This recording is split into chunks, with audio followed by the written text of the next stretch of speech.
আমরা বেশিরভাগই Chrome browser use করি। আর ক্রোম ব্রাউজারে একটি সুবিধা হলো কি, সেখানে পাসওয়ার্ডটি সেভ করা যায় জিমেলে।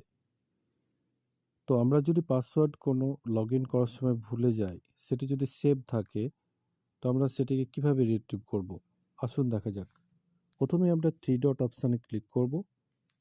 সেখানে ক্লিক করার পরে আমরা চলে যাব সেটিং অপশানে, এবং সেখানে পাসওয়ার্ড ম্যানেজার বলে একটি মেনু আপনারা দেখতে পাচ্ছেন, সেটির উপর ক্লিক করব।